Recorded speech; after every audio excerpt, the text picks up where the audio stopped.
नमस्कार दोस्तों, मैं Purushottam Kumar IBC independent business consultant from Bada बिजनेस.com।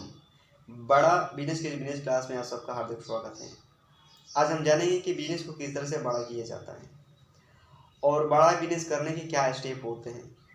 इसमें अगर हम मिस्टेक करते हैं तो हमारी गलतियाँ ही हमें नुकसान पहुँचाती हैं और हमें सक्सेस की जर्नी तक पहुँचने में हमें लेट हो जाती है। इस संघर्ष का हिस्सा मैं भी हूँ और आपके साथ ये बात शेयर कर रहा हूँ, तो आप भी इस किसी न किसी स्टेप में होंगे। तो सोचते हैं अर्थात चलते हैं कि 5 स्टेप क्या होते हैं और जानने की कोशिश करते हैं कि इस 5 स्टेप को किस तरह से हम सहूलियत के साथ आगे बढ़ सकते हैं। फर्स्ट स्टेप जो होता है स्टार्टअप होता है। फर्स्ट स्टेप स्टार्टअप सबसे पहले होता कैसे है? आपके पास माइंड में कोई आइडिया आता है, उस आइडिया को आप लॉजिकल तरीके से सोचते हैं कि हमारे लिए प्रॉफिटेबल है कि नहीं है। ये लॉजिक से सोचते हैं कि आइडिया हमें काम करेगा या नहीं करेगा। ये सारा सोचने के बाद आप कोई बिजनेस शुरू कर देते हैं, स्टार्टअप शुरू कर देते हैं और कुछ जर्नी के बाद इस चीज़ को फील करते होंगे आप कि हमें प्रॉफिट हो रहा है या नहीं हो रहा है।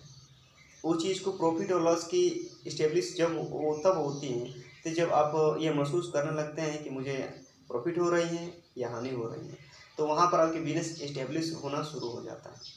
जब आपकी बिजनेस में अगर हानि हो रही होगी तो आपको लग रहा हो कि कहीं ना कहीं मैंने गलती की हुई है, प्रोडक्ट की डिजाइनिंग में गलत हो गई हो, या मैं जहाँ पर जिस ऑडियंस पर मैं अगर संघर्ष कर रहा हूँ वो ऑडियंस ही गलत है। कहीं ना कहीं गलती की गुंजाइश होगी, तभी तो बिजनेस फेल होता है। अगर आपकी प्रॉफिटेबिलिटी महसूस हो रही है तो आप धीरे धीरे बिजनेस को एस्टेब्लिश करना वहाँ से शुरू कर देते हैं। प्रॉफिट महसूस हो रही है तो कि मुझे प्रॉफिट हो रही है, महसूस क्या होती है, आपको तो साक्षात दिखती है कि आपके बिजनेस में प्रॉफिट हो रहा है, तभी तो आपका बिजनेस आगे बढ़ रहा है। तो अपने आप को खुश आनंदित तो महसूस करेंगे। उसके साथ जब आपके बिजनेस आगे बढ़ने लगता है तो प्रॉफिटेबिलिटी महसूस होती है। तीसरा स्टेप है कि प्रॉफिटेबिलिटी होने जब लगता है तो आपका बिजनेस धीरे धीरे धीरे धीरे ग्रो होने लगता है। इस तीसरा स्टेप जर्नी जो होता है, आपको ये लगने लगता है कि अब बिजनेस को मुझे तेज़ी के साथ आगे बढ़ाना है। प्रॉफिट आने लगती है, प्रॉफिटेबिलिटी अब तेज़ी के साथ आपकी बढ़ने लगती है। जैसे जैसे आपकी प्रॉफिटेबिलिटी बढ़ती है और बिजनेस ग्रो होते चले जाता है तो आपकी जिम्मेवारी और बढ़ने लगती है। ये इसलिए बढ़ेगी क्योंकि आप बिजनेस अब बड़ा करने जा रहे हैं, क्योंकि प्रॉफिट बढ़ रही है, प्रॉफिट आ रहा है। अब उनको मैनेज करना आपकी जिम्मेवारी बन जा रही है।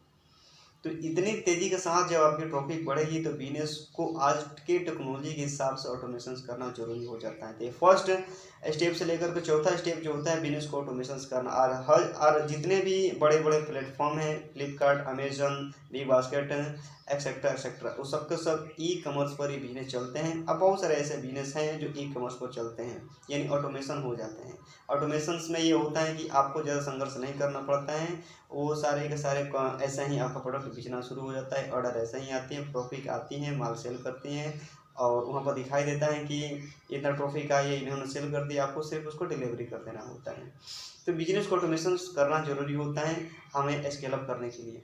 तो चौथा स्टेप पर हम बिजनेस को ऑटोमेशन कर देते हैं। ऑटोमेशन करने के बाद पांचवा आता है हमारा स्टेप जो स्केल अप होता है। स्केल अप में अगर आप लाखों करोड़ों का बिजनेस अब करना शुरू कर जाते हैं, स्केल अप करना होता है क्योंकि बिजनेस को आप ऑटोमेशन कर दिए हैं, एस्टेब्लिश कर दिए हैं। अब आपको आगे बढ़ाना है इसको और ग्रो करना चाहते हैं, अदर स्टेट में पहुंचना चाहते हैं या अदर कंट्री में पहुंचना चाहते हैं, तो आप एक से अधिक दुकानें खोल सकते हैं, एक से अधिक शॉप खोल सकते हैं, फ्रेंचाइजी मॉडल वहाँ से बना सकते हैं।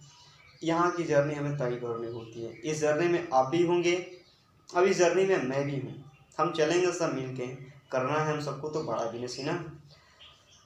याद रखें कि इन सारे चीज़ों को जर्नी करने को सफलपूर्वक बनाने के लिए आप एक सही दिशा में होना चाहिए और ज्ञान आपको मिलना चाहिए सही दिशा में जाने के लिए, और उस ज्ञान को इम्प्लीमेंटेशन में चेंज करना होगा।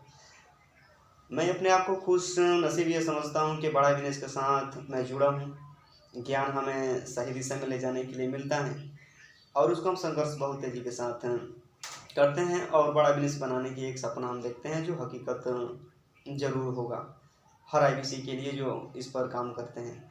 अगर आपके पास ये जानकारी ये लेने के लिए उत्सुकता होगी कि बिजनेस के कोई ऐसा स्टेप हमें बताते रहें कि किस तरह से बिजनेस को बड़ा किया जाए, तो आप कमेंट में लिख सकते हैं। मैं आपके ही लिए तो काम कर रहा हूँ और इस बात को हम चर्चा करेंगे कि बिजनेस को किस तरह से बड़ा किया जाए और क्या क्या स्टेप होते हैं उसके बारे में चर्चा करेंगे। इस वीडियो को आपको ध्यानपूर्वक देखने के लिए आपका बहुत बहुत धन्यवाद।